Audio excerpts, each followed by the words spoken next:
blur. What a world to see.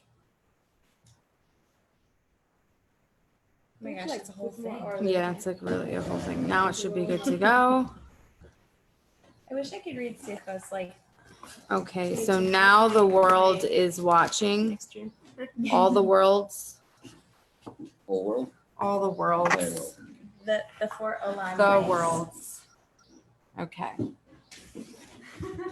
Thank you, Hannah. Okay, this is the last class for this year, last Tuesday at least.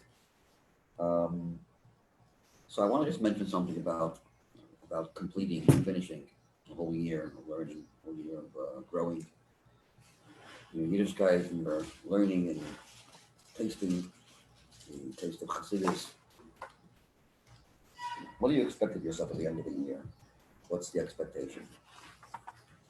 So it's interesting that you take the actual word siyum.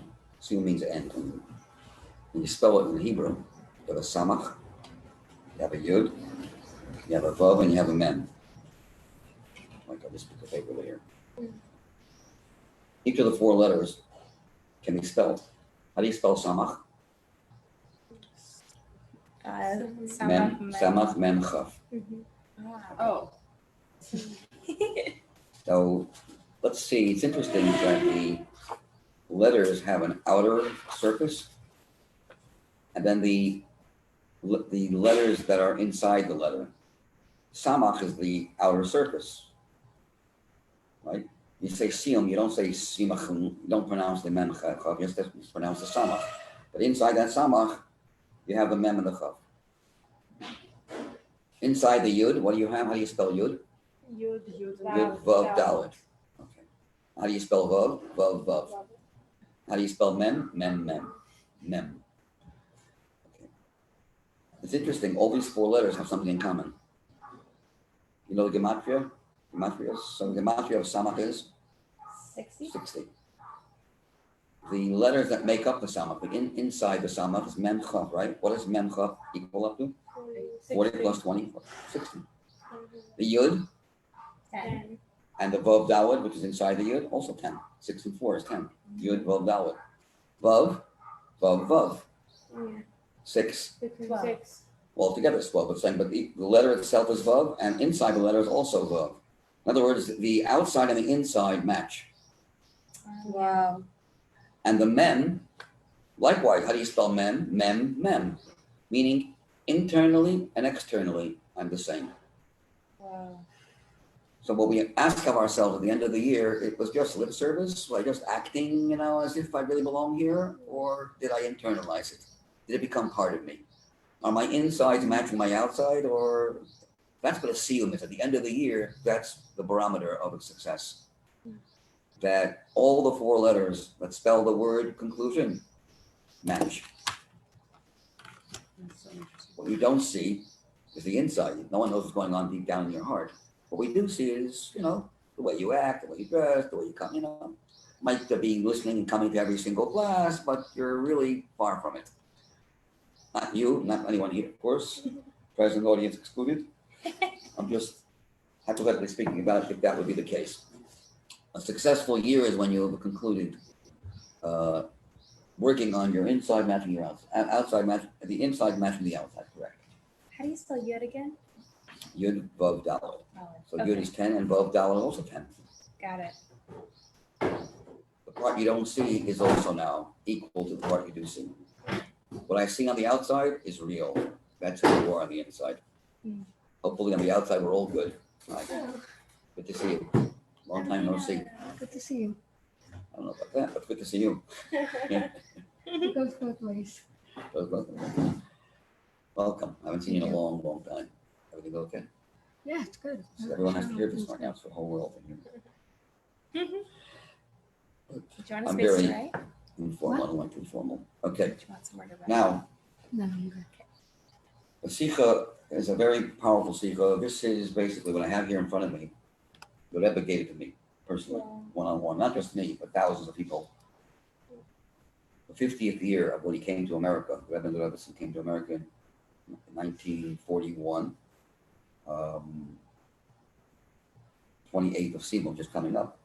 28th of Sivan is coming up to be this Shabbos. This Shabbos will be the 28th of Sivan, marking, how many years is it now? 2020, as opposed to 1941. That's, I guess, 79 years. In the 80th I'm year, not good at 79 math. full years since the Rebbe came to America Mm. in 1941.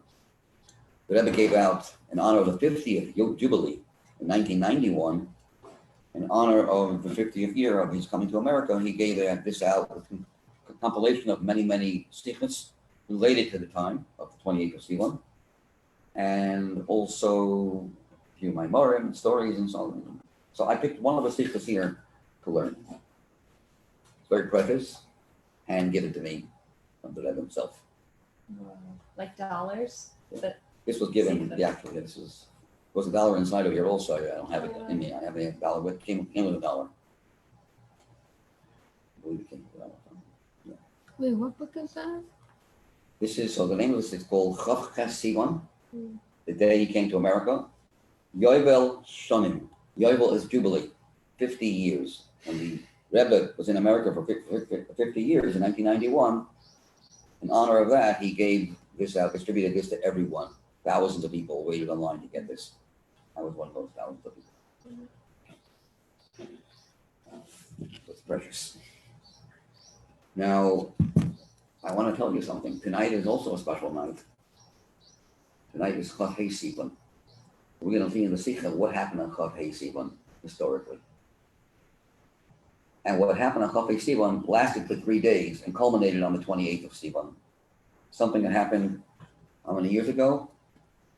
Exactly 1,000 years after the Torah was given, in the year 3448. The Torah was given in 2448. This is 40 years after the building of the Second Temple. About 45 years after the story with Purim. The Purim story happened before the building of the Second Temple. This happened 40 years into the building of the Second Temple. And we're going to soon tell a story with Alexander the Macedonian, called Alexander the Great. We have a whole story here from Gemara, which we once learned in our Gemara class many years ago. But no one's here from that class, so won't be as boring. And the event that happened was a whole debate going on between the Egyptians, another story with the Arabs, what else is new, complaining that Israel was their country. And Alexander loved debates. By the way, he was a student of Aristotle. Aristotle, the great Aristotle, told Alexander, be good to the Jews and look into their teachings because it's truth. Aristotle said that. He wasn't a very big, tzaddik, but he happened to say that he sees the Torah being true from his point of view. This Alexander, by the way, discovered America. Discovered the world around, not Columbus. He discovered the world around. He went up to, somehow he took a trip up there, saw it from outer space, what it says. He did that through sorcery or something. He was able to see the world as a glow around, the earth was round. What it says in Talmud Yerushalmi, Jerusalem Talmud. Another story with this great Alexander the Great as he's called, Alexander the Macedonian. Shimon HaTzadik, he was from the remnants of the men of great assembly. It's long before the Mishnah era. This is in the early years of the second Beis Hamikdash. So he was once walking. There was a whole debate going on between the scholars and the Kulians. They caused a lot of trouble. They kept the Torah, but only the written Torah, not the oral Torah. They used to mess things up, and their marriages were all messed up because they married the wrong people, and they had different rules of divorce, and so the children were not kosher, were illegitimate. And terrible stories. Anyways, they didn't like the Torah scholars, and they tried to get us in a lot of trouble. And Alexander was always in between somehow. And the troops are coming. It says the Kusim are coming one way, and the scholars coming the other way. And all of a sudden, from afar, this Alexander sees Shimon HaTzadik.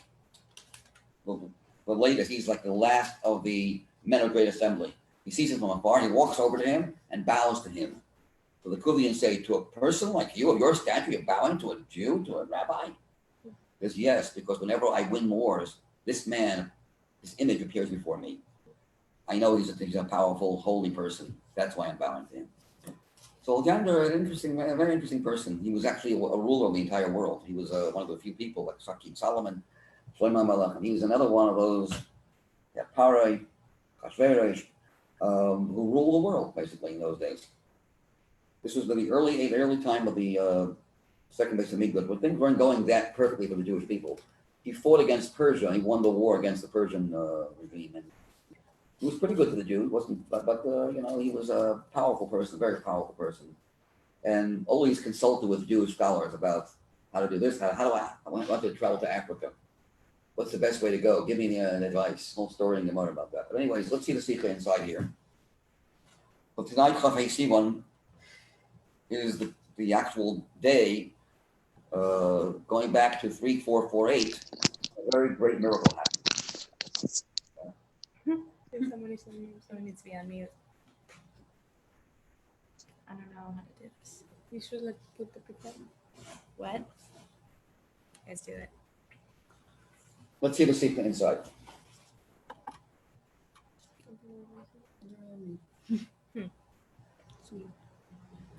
Muted? They were all muted. I also muted. No, we're done. Keep quiet. I can vote. Yeah. Yeah. Okay. Me'inyonav hamiyuchodim, from the special, unique matters of this coming Shabbos, this Shabbos that I was speaking on, this is a Shabbos talk and was memorized, by the way. You don't understand, all these things we have here were memorized almost word for word by great minds. And they put it together, sometimes though the guy with photographic memory missed out a few words here and there, so the other people, no, the Rebbe said this. Then they put it together, and the Rebbe edited, took things out, add things in, and here we have the Sicha. I actually remember the Sicha when the Rebbe said it.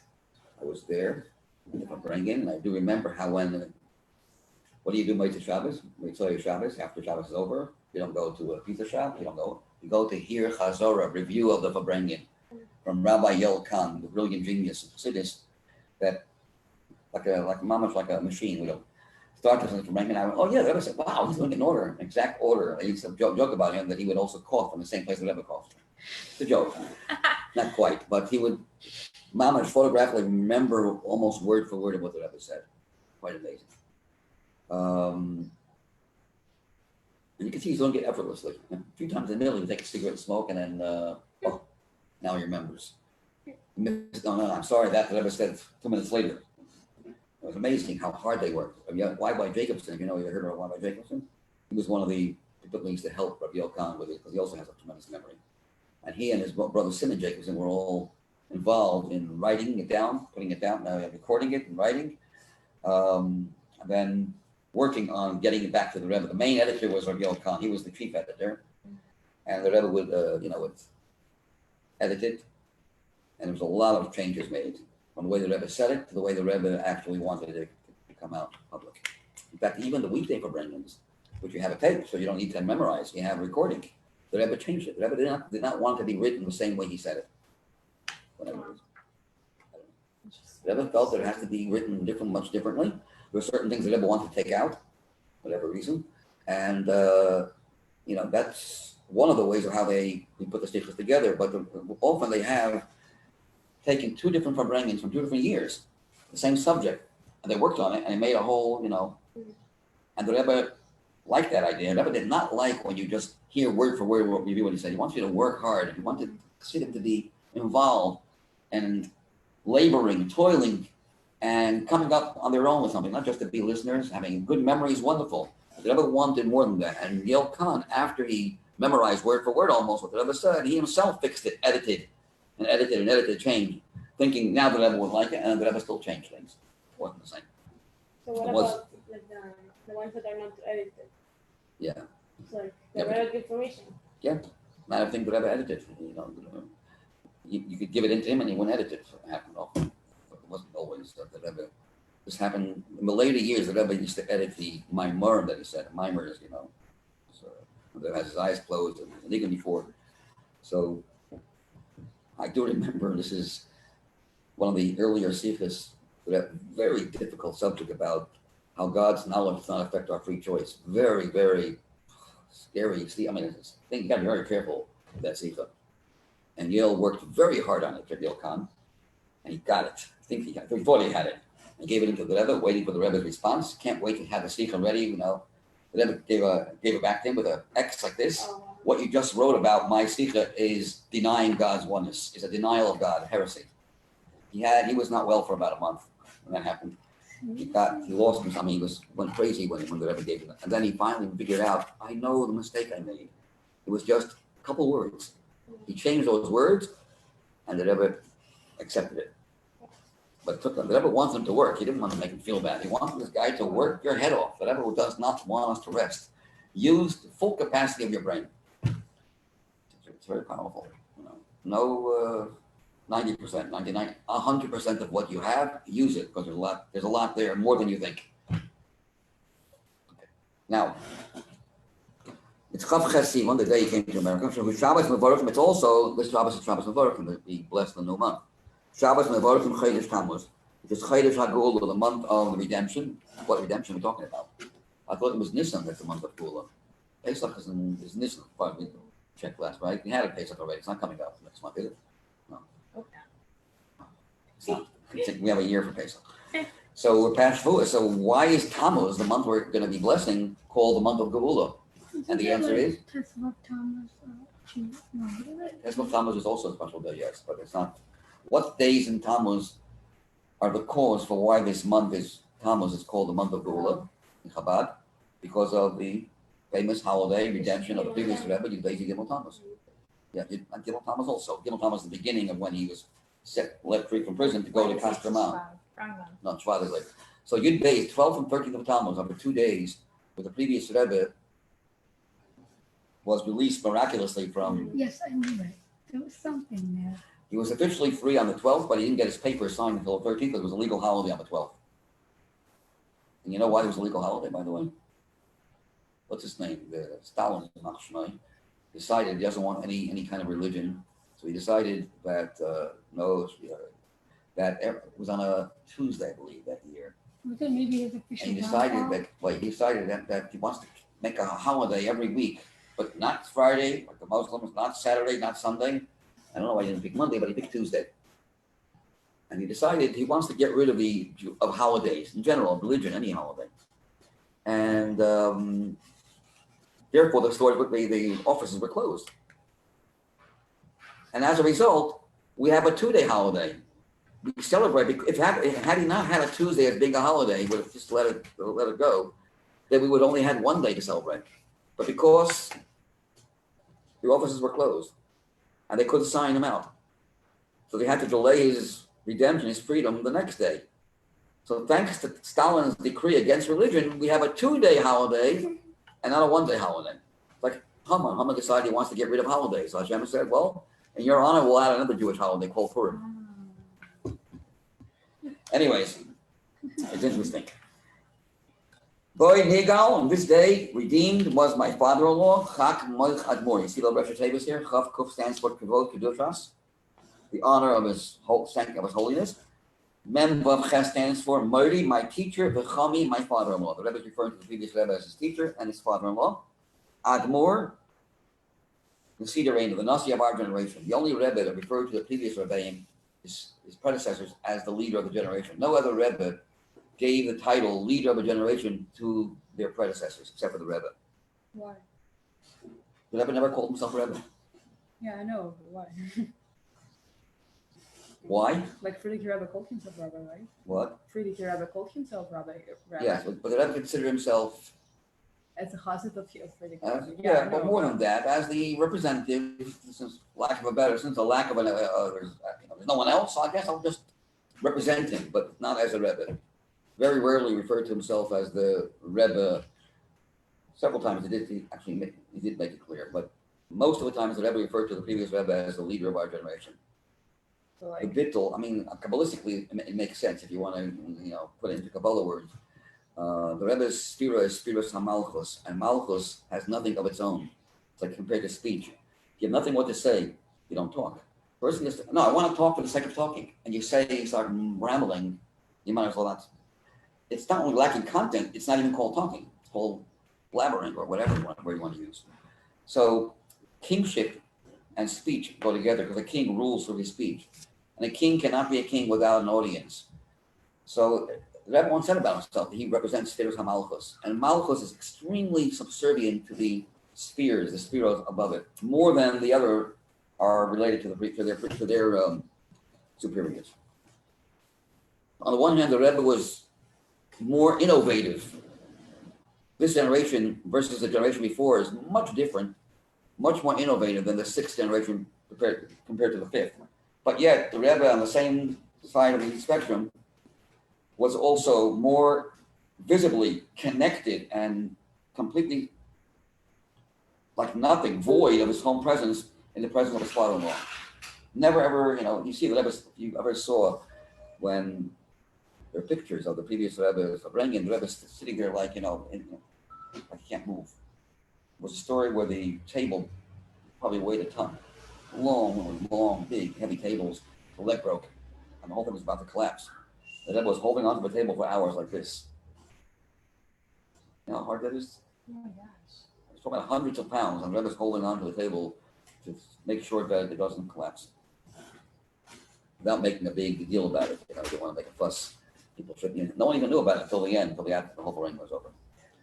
Wow. The Rebbe stood in awe. You see pictures of it. The Rebbe stood in awe of them. I mean, it's quite amazing. Anyways, so he was freed on the 12th and 13th of Tammuz. Asher Mehayonim Ha'ikrim, one of the most important aspects of his redemption, that allowed him to come to America. Thanks to Yud Beis Tammuz, the previous Rebbe had to leave, and once he had to leave, the only place he was able to go was the United States of America. He was actually running away to save his life. But that's not the real reason why he came to America. The real reason is because previous Rebbe's generation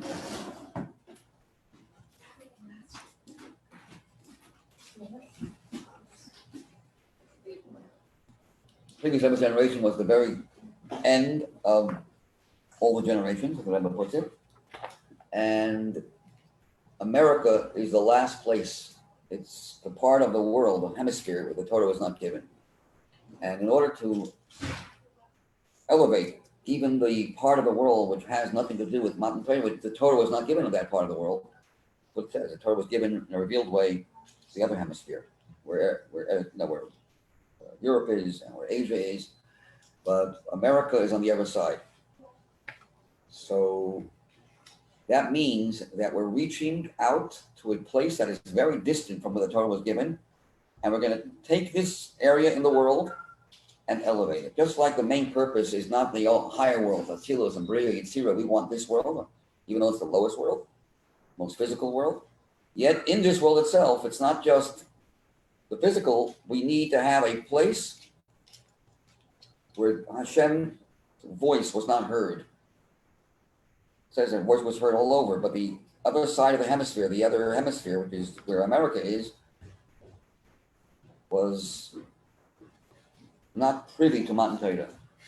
And when we come to America and we finally change America, and was that tough? The previous Rebbe said, I didn't want to come here because I knew how difficult my task will be. People, it's like an ice box. And coming into America is like their spiritual Bermuda Triangle. You come in with a beard, you leave without a beard. You come in with a yarmulke, you leave without a yarmulke. Likewise with the women. It was a place we guarantee, you take a Yiddishkeit, you put it aside. America is not for Jews, it's not for religious. America is the new age, new home.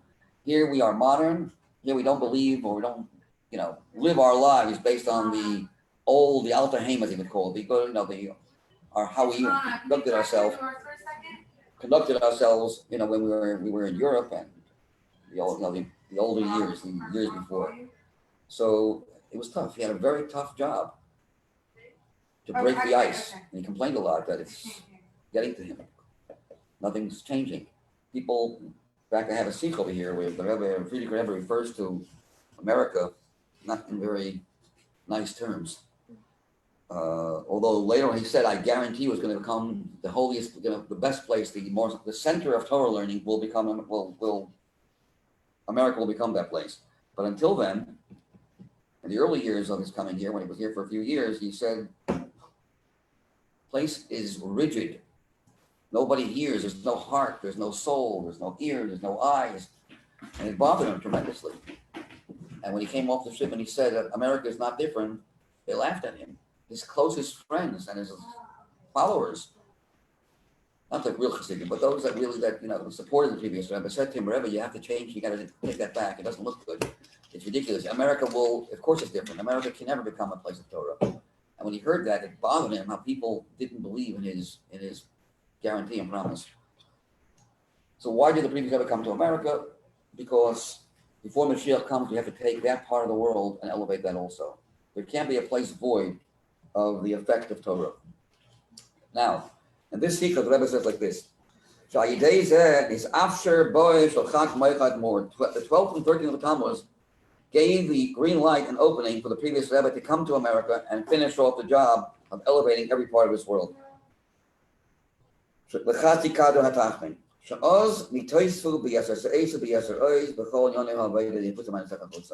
Then it became added in a much more momentous way than ever before the famous major magical word, let your wellsprings spread outwardly. So the Rebbe is going to now play a role. He's going to focus on these three words and tell you what these three words mean. Yafutsu is an unusual word for the word spreading. In Hebrew, there are a lot of words when you want to say to reveal, to spread, you use hamshacha, gilui. There are other words as well. Yafutsu means an explosion of revelation, not sufficing with just giving or revealing, teaching, but giving everything you have and letting it out. And then my Nesecha, your wellsprings, he also explains, as we see very further in the Sichos. Now, before we get to that, let's see footnote 4.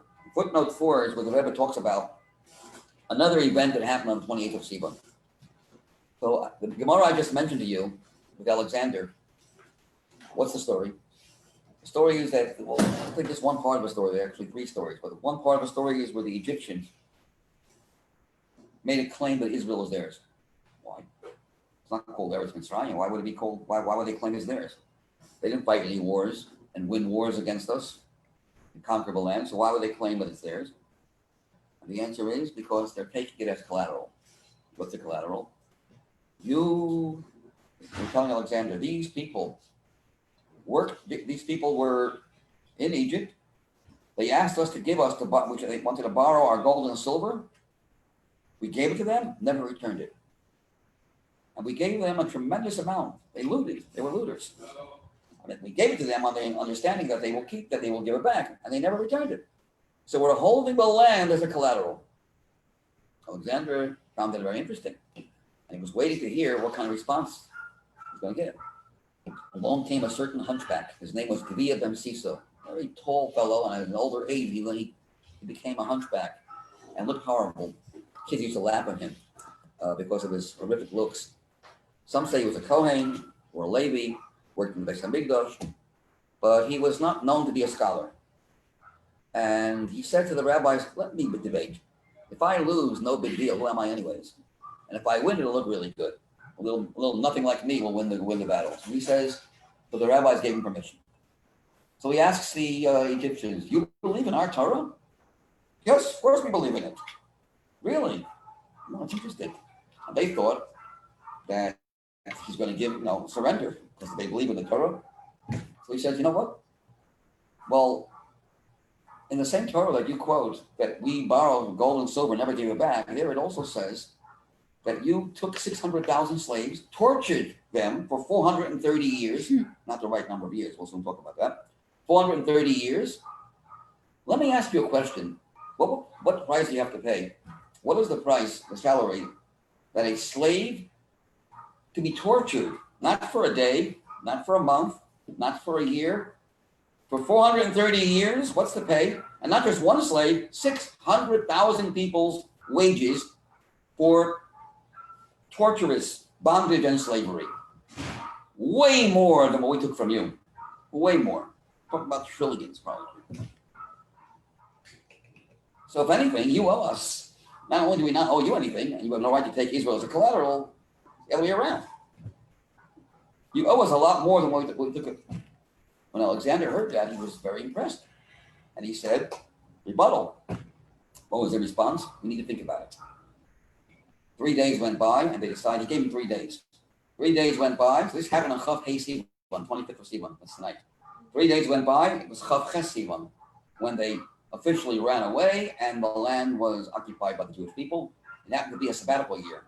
Every 7 years, a sabbatical year where you can't plant. But if a guy planted for you, no problem.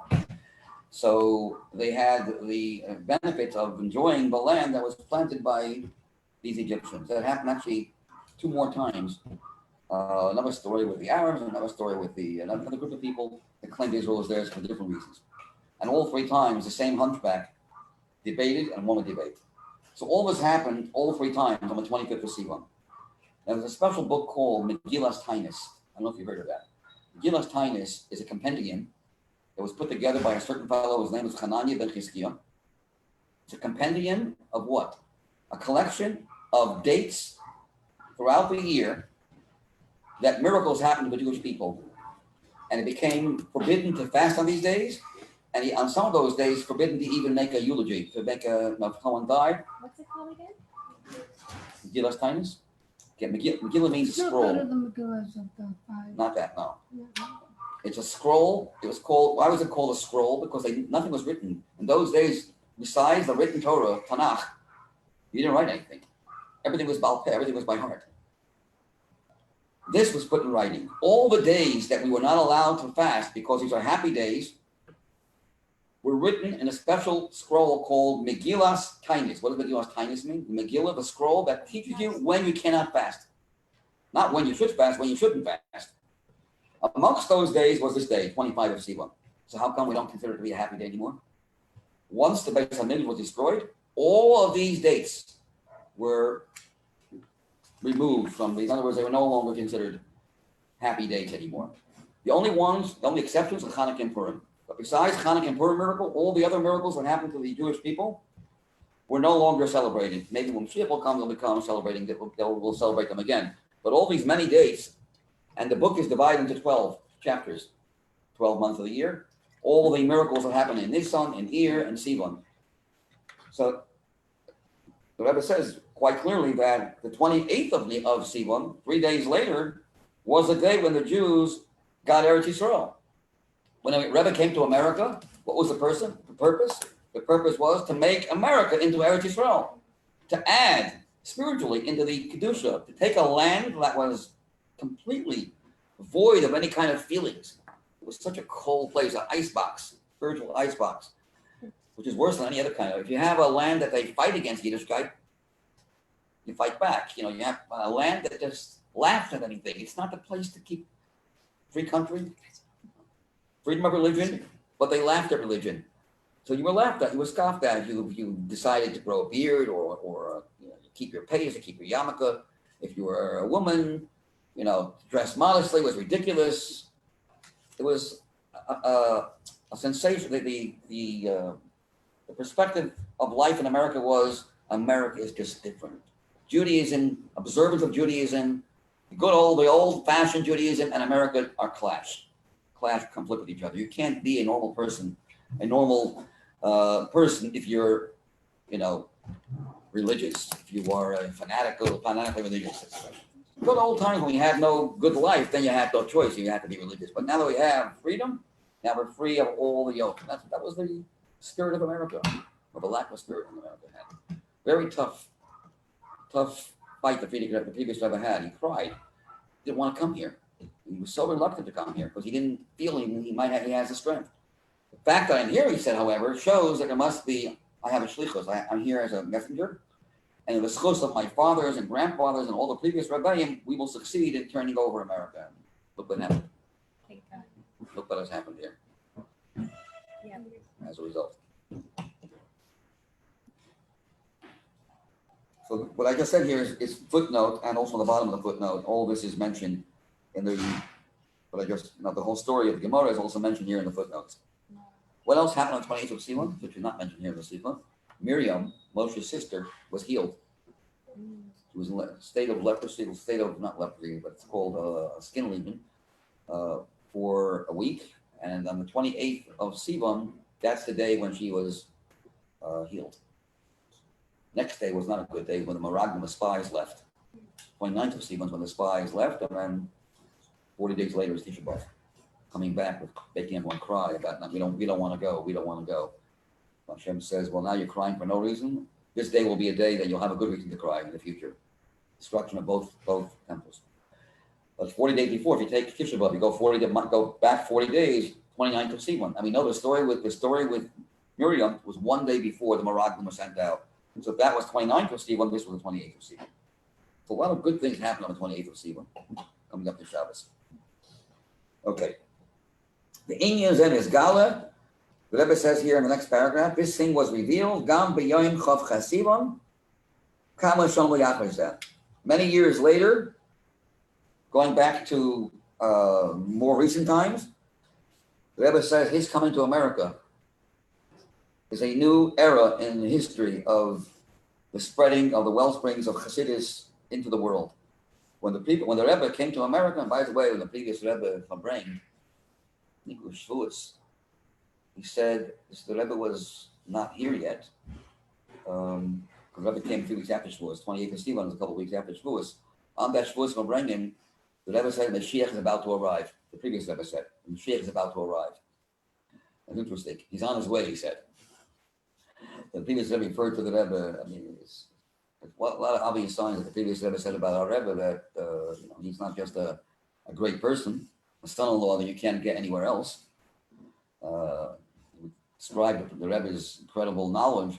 He would also say that Yiras Shamayim, I don't know if this is accurate, but this is what I heard now, is when I was growing up, my father told me this, that the previous Rebbe said about the Rebbe that his Yiras Shamayim is way above beyond mine, and I'm envious of his Yiras Shamayim, of his God-fearing. Besides a broad knowledge in the Babylonian Talmud, the Jerusalem Talmud, all the commentaries, all the Midrashim, all the Sifrei Hasidus, he knows it all. And he hides himself, does not let anyone know who he is, tries to keep it contained. Rebbe wore a jacket, a white jacket, a gray suit, not, and a hat down, very handsome looking man, the Rebbe tried to fool people. And my father told me that he remembers the Rebbe as trying very hard to make people believe he's just one of us. But his eyes gave it away.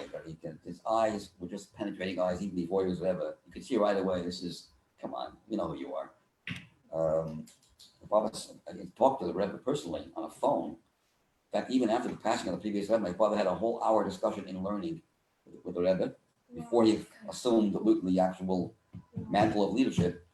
And he says every time he mentioned something, he quoted a source. I think it might be here. I don't know, it could be I'm wrong. I think it might be here. And it was on target. Yeah. Every time I think. And he was talking in such a way that he was Trying to be humble and one of the Fabrengans, Michael Turner, listen to Fabrengan right now. One of the Fabrengans, after my father lived in New Jersey, and he came to the Fabrengans. It was a Fabrengan after, I think it was after Shavuos. The Rebbe was starting Fabrengan while it was still Yontif, like around 6:30 in the evening. So it's still a couple hours or an hour and a half before it gets dark. It would be a meal, we'd wash, everyone would wash over challah, and there'd be l'chaim, wine, and some cake or something. That would be the whole meal. It would be no big meal. The Rebbe washed. After the Fabrengan, the Rebbe would give out wine. From the cup of wine they drank, he'd give out to thousands of people until who knows how long. So the Fabrengan would go on from 6:30 at night to about 2 a.m., let's say. And then the Rebbe would give out his Kashal Bracha another 3-4 hours. My father came late because he was in New Jersey, so he had to drive after Yontif was over. So he came around 11 o'clock at night. He was late.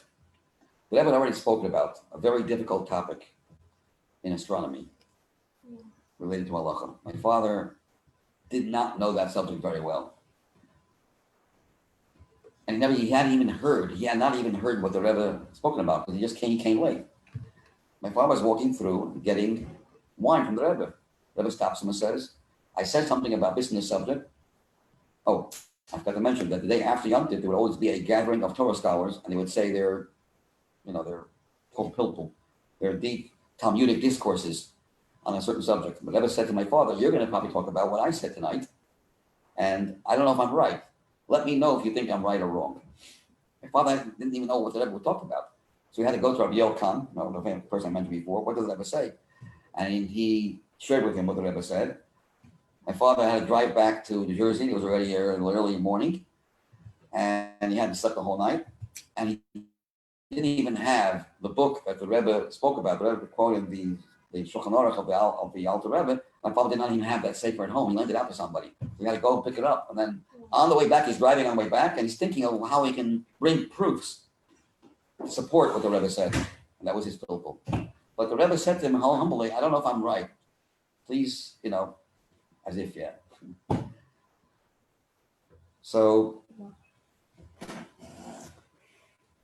the Rebbe is saying that this era of coming to America was a very important stage in the fulfillment of the promise that when Mashiach will come, when your wellsprings will spread wildly in a very explosive manner outwardly, outside. So the Rebbe takes a play on each of those three words. Spread your wellsprings to the outside. What do you mean by spreading? What do you mean by your wellsprings? What do you mean by outside? What does outside mean? Wellspring. Wellsprings. What's a wellspring? I'm Russian, Just sorry. put it It's okay. I don't Like a know this word. waterfall.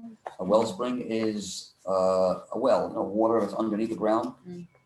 You get the pump, dig and dig and dig, and the water shoots up. Got it. So a wellspring, by the way, is better than a mikveh. Because a mikveh has to have a certain amount of water in it. Even if you want to be table like a little a pin, and a pin can certainly fit into water that's as much as this cup. But if I have less than a certain amount, it's called 40 sa. 40 sa is about 3 or 4 feet this way, 4 feet that way, and about 4 feet height.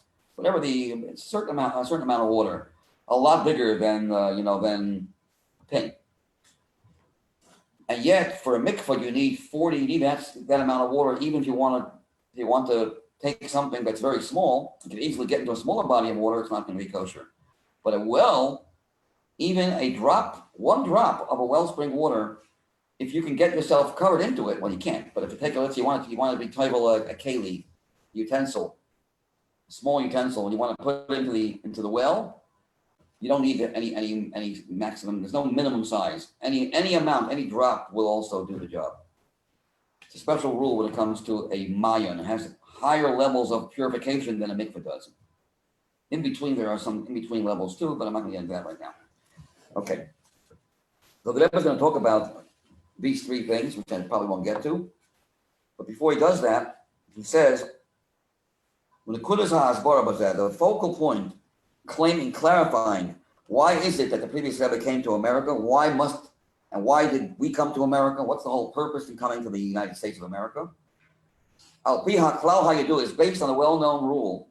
You read whenever there's a descent, going far away from the location where the Torah was given, leaving more distant place from Eretz Yisrael, you read Seder Aliyah. Every descent is for the sake of ascent. Which is called Golus America. Here's written the word America here in the Hebrew. Golus America.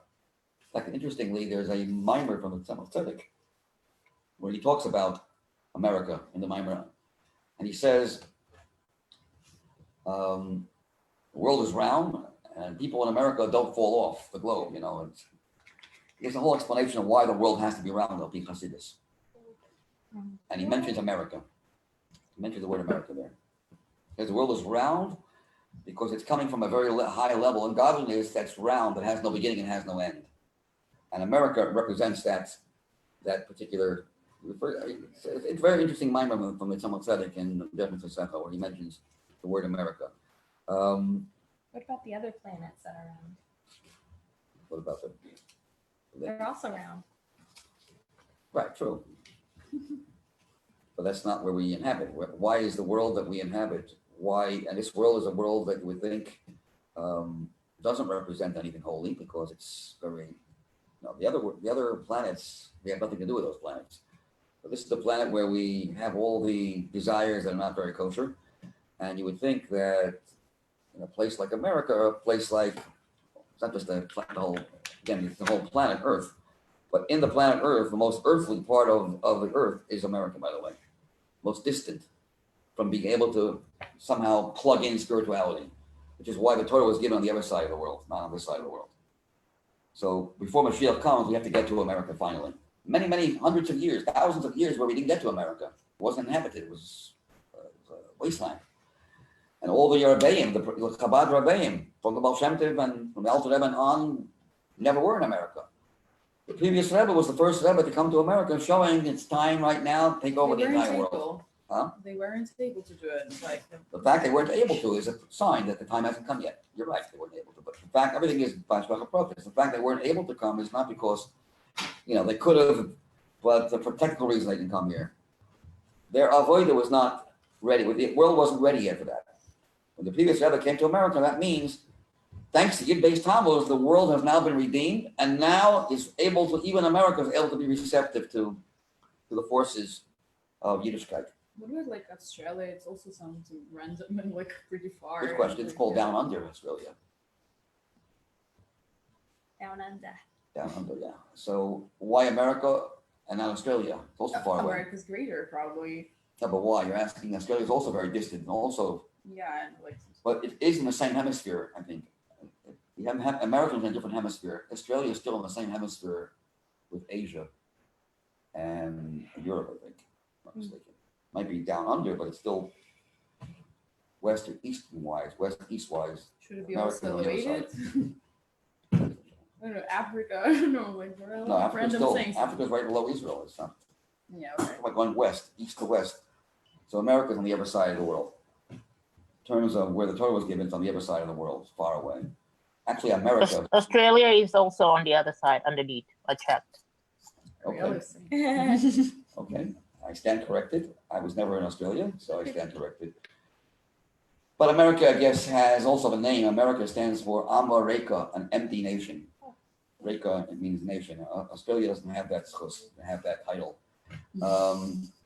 I guess Australia, wasn't that forceful. America was a very powerful nation, and the power was not exactly tuned into Yiddishkeit.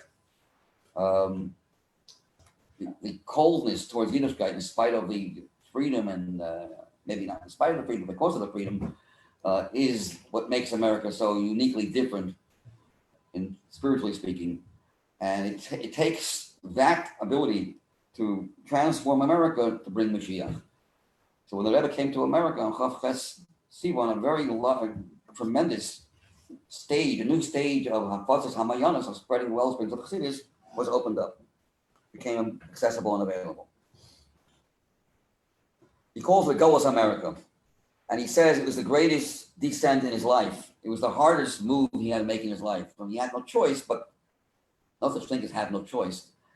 Hashem sent you here. You're sent here. You're not like, as we always say, a person should not feel that I happen to be here. And why am I here? And what's going on? Why is my life so miserable? Especially a Rebbe understands that everything is about Shvacha Protis, and as miserable as you might feel about being in such a place, the previous Rebbe could not tolerate coldness, could not tolerate being apathetic towards Judaism. Bothered him a lot to see Jews who just laughed and ridiculed and didn't believe in all this. But he knew that he has a shlichus. He knew that his shlichus is different than the shlichus of his predecessors, because he is the Rebbe that is going to pave the way for the coming of Mashiach. And it's all thanks to the holiday of Yid-Beis Tammuz. If not for Yid-Beis Tammuz, the previous Rebbe would not have come to America. So it seems like that redemption of the previous Rebbe led to the ability to change America as well.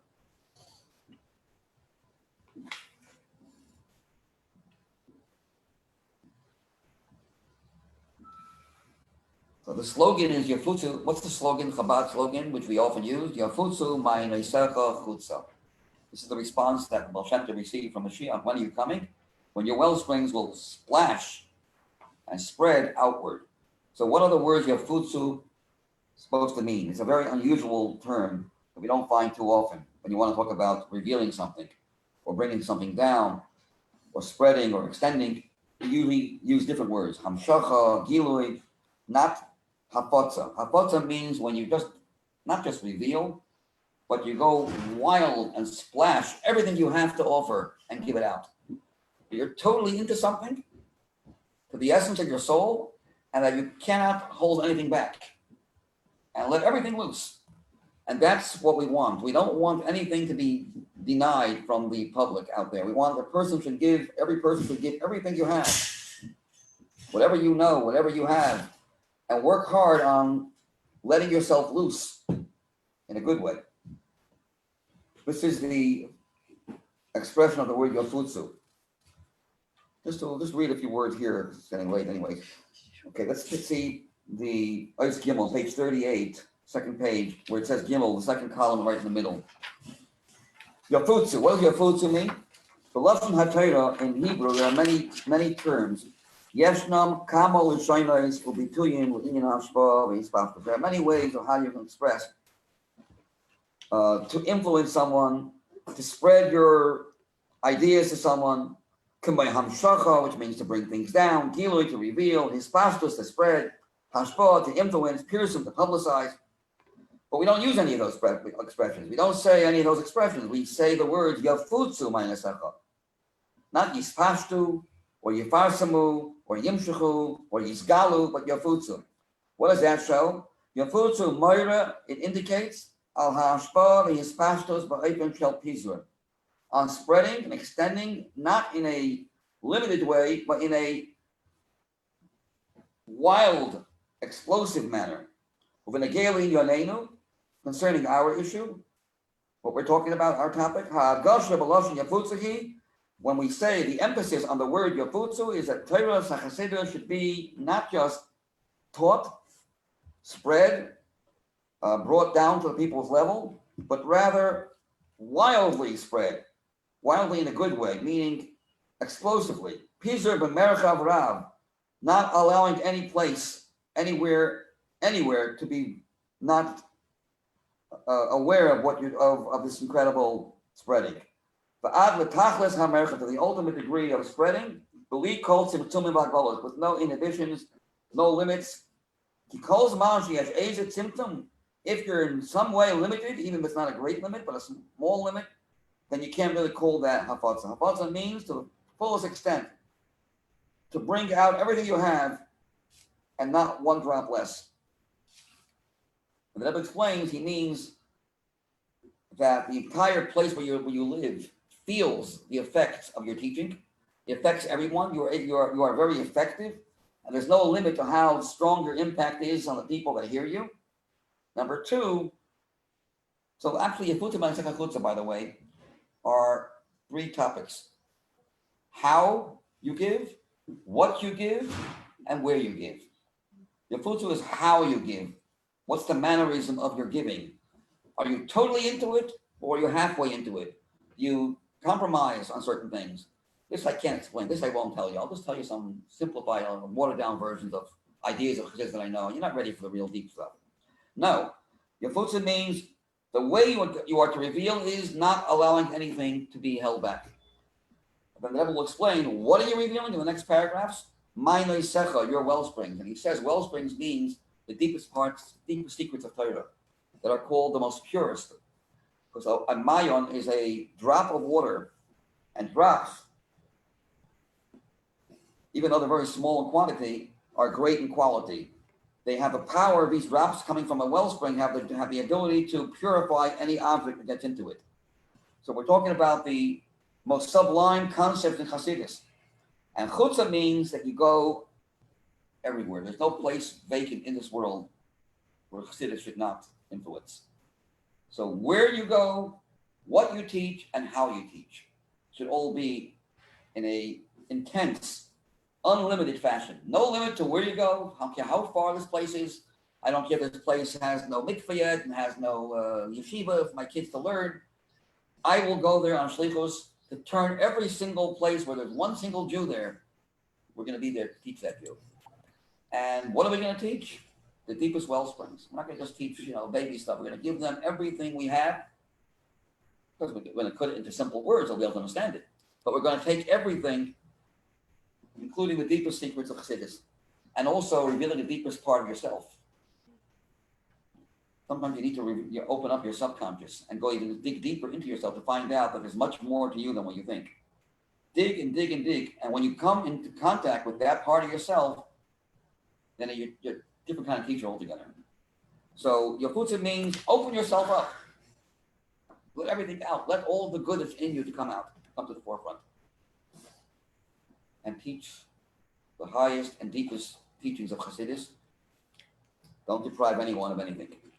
And go to places that are as far-flung as you can possibly imagine. Every state in the United States now has a shliach. Almost everywhere in the world there's a shliach somewhere. Proof that there's no life on other planets is Chabad is not there yet. How do you Otherwise write you'd be there Yafutz also. in Hebrew? Huh? How do you spell Yafutz in Hebrew? Yud. Exactly here. Look at it right here. You can see it. Oh, I found it. Thank you. But the Rebbe said the capability of Yafutza in its most complete level, the Ma'inai Secha, being able to bring the deepest well springs, not just the mikveh waters, but even a spring of water that is even more purifying than a mikveh, and Chutzah, to be able to go who knows where in Yehupitz, and bring Chassidus to those places, was made possible through the coming of the Rebbe on Chav Ches Sivan to America. Coming to America, bringing Yiddishkeit to America. It started with the previous Rebbe, but more forceful with the Rebbe. And the Rebbe connects this with the Parsha of the week, Shlach, in the next part of the Sichos. I'm sorry, I am a little bit lost. Like, where does this quote come from? Spread your wellspring. It's actually a pasuk in Mishli, Proverbs. Mhm. So it's a quote from Tanakh, but it was used also by Baal Shem Tov, the response that he got from Melech HaMashiach. When are you coming? He said, when that pasuk will be fulfilled, the pasuk that all your wellsprings, the wellsprings of Chassidus, the Baal Shem Tov's teachings will be known to everyone. There's different stages, obviously, in this spreading, and the Chav Ches Sivan 1941 was a very major breakthrough, enabling the Yafutza, my son, to be on a totally different scale than it was before.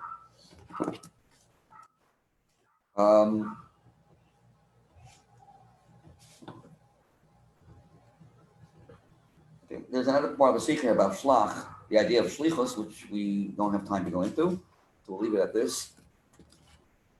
We'll stop here.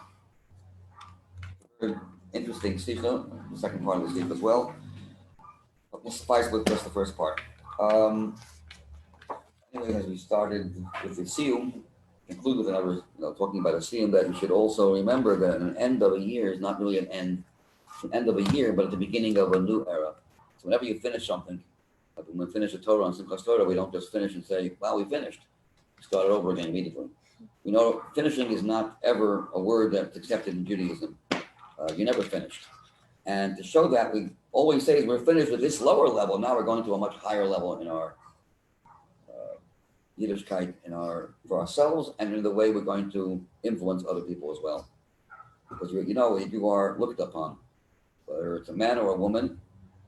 Anyone who's gone to a Lubavitch institution, whatever the name of the institution is, the role of obligation is to be a lamplighter, not just to be on your own. You can't just be on your own anymore.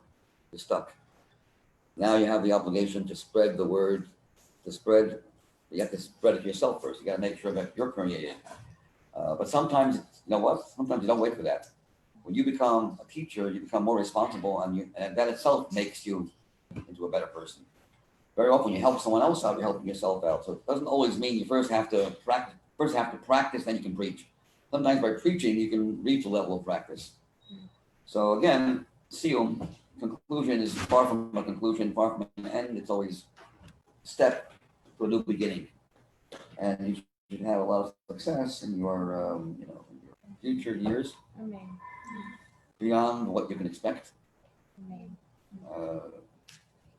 You're expecting a lot, and beyond your expectations. And we should all not have to sit here in Golos. We should all be able to continue learning, and in an environment that is Israel, with coming to Mashiach, and not have to labor anymore in Golos with all these different Golos challenges we've had over the past few months, one after the other. One big healing would be the best way of healing all the problems would be Mashiach is the answer to all the questions and all the problems. I think we've done quite a bit already in spreading of Yiddishkeit, Chabad all over the world. There's JNet, there's people, partners. I mean, there's so much of it that Chabad has done. And not only Chabad, people are mimicking Chabad and they don't mind. They're putting on film people right now, home with Chabad started, and they're JNet is a wonderful thing. You know what JNet is? It's where you have Yeah. partners. I, You need to report Flame, but the one who's in charge of the whole thing. yeah. Yeah. Rabbi Yitz. I know when he was a kid, 2 years old. Oh, With the Mars come together with him. He was always a wonderful little boy, and then he grew up to be a wonderful young man. And he's responsible for the last 15 years of thousands and thousands and thousands of partners, of people learning and having their lives change tremendously. So all this, together with all the Sichos, all the Chabad does all over the world is amazing, and yeah. it should be enough for Mashiach to be satisfied. Finally, let the one above give him the green light to take us all out of goals. Amen. Thank you. Thank you so much. Thank you, Rabbi Greenberg. Thank you. How do we do this? Live? Thank you very much. Stop live stream? Do I Yeah. press Stop live stream. stop recording? You just stop everything. Stop like I think everything.